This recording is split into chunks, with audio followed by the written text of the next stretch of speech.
Alam mo ba kung bakit parang laging kulang ang pera mo kahit may sweldo ka naman?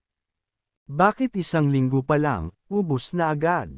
Kung gusto mong matigil ang pagiging gastador at matutong maghawak ng pera, panoorin mo ito hanggang dulo, dahil babaguhin ito ang mindset mo sa pera. Welcome back sa channel. Kung gusto mong matuto tungkol sa pera, negosyo, at tamang mindset sa pagyaman, make sure na nakasubscribe ka.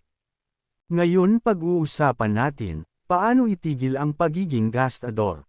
Isa, aminin mo muna na may problema ka. Ang unang step para magbago ay ang pag-amin.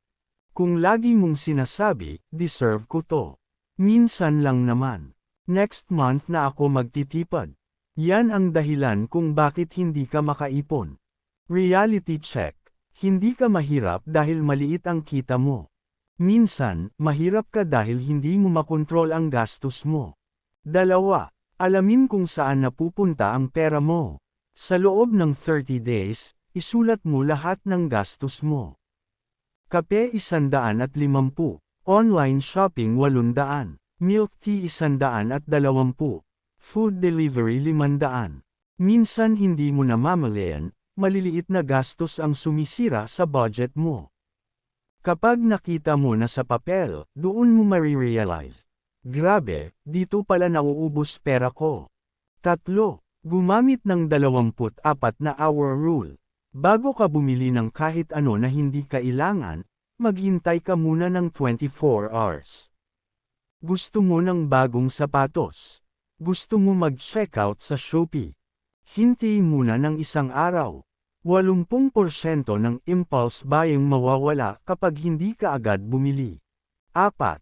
Ihiwalay ang savings bago ang gastos. Huwag mo hintayin na may matira bago ka mag-ipon. Kapag sumahod ka, unahin ang ipon. Kahit 10% lang. Example, 10,000 sweldo. 1,000 agad ilagay sa savings. 9,000 lang ang pwede mong galawin. Pag hindi mo nakita ang pera, hindi mo magagastos. 5. Iwasan ang emotional spending. Malungkot. Order ng pagkain. Stress. Shopping. Masaya. Libre lahat. Emotional spending ang isa sa pinakamalaking dahilan ng pagiging gastador. Instead, mag-exercise. Makinig ng music. Makipagkwentuhan. Mag-aral ng bagong skill. Huwag gawing therapy ang paggastos. 6. Magkaroon ng malinaw na goal. Bakit ka ba magtitipid?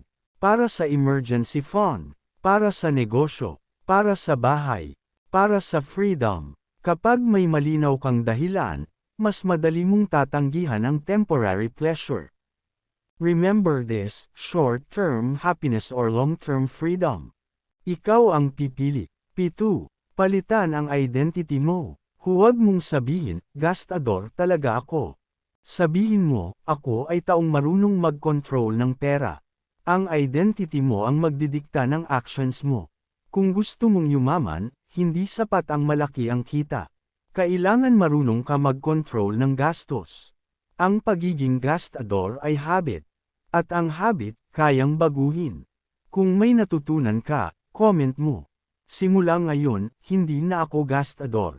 At huwag kalimutan mag-like at subscribe para sa mas marami pang financial tips. See you sa next video.